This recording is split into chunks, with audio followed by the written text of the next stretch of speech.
প্রেমের ক্ষেত্রে একটু পাগলামি না হলে প্রেম জমে না। একটু ঝগড়া, মান অভিমান এসব প্রেমকে আরও মধুর করে তোলে। সবসময় সিরিয়াস কথাবার্তায় প্রেম জমে না, পাগলামি থাকতে হবে। পাগলামি ছাড়া প্রেম অনেকটা লবহীন তরকারির মতো। সমস্যা হলে অনেকে পাগলামি বোঝে না। অনেকের কাছে পাগলামি এক ধরনের বিরক্তকর মনে হয়, যার কারণে কেউ একজন পাগলামি করলে অপরজন এটাকে অনুভব করে। ফলে সম্পর্ক বিচ্ছেদ হতেও খুব বেশি সময় নেয় না। যাদের কাছে পাগলামি বিরক্তকর তারা অতি বাস্তববাদী মানুষ।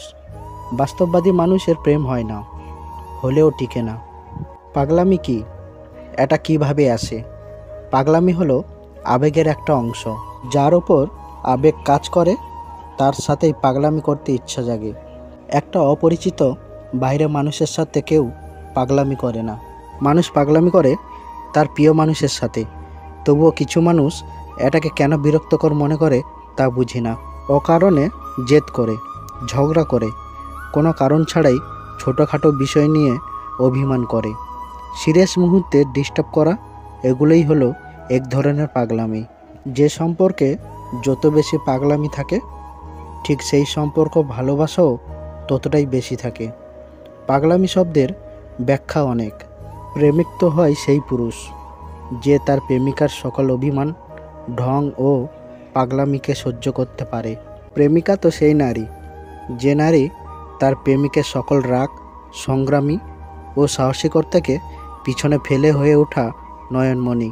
যেসব মানুষগুলো তোমার সাথে প্রতারণা করে কিংবা তোমাকে ঠকে চলে যায়, সেই সব মানুষগুলো তোমার জীবনে আশীর্বাদ স্বরূপ। তুমি এদের কাছ থেকে শিখতে পারবে, জানতে পারবে, তুমি বুঝতেও পারবে। দেখতে মানুষের মতো হলেও এরা মানুষ না। নিঃশ্বাস ছাড়া যেমন মানুষ বাঁচে না, তেমনি বিশ্বাস ছাড়াও মানুষ চলতেও পারে না। নিঃশ্বাস চলে গেলে দেহের মৃত্যু হয়, বিশ্বাস চলে গেলে মনের মৃত্যু হয়। কেউ যখন তোমাকে বলবে আমি তোমাকে বিশ্বাস করি, তখন তোমার হাতে দুটি অপশন থাকবে। এক, তার বিশ্বাস ধরে রাখা। দুই, তার বিশ্বাস ভঙ্গ করা।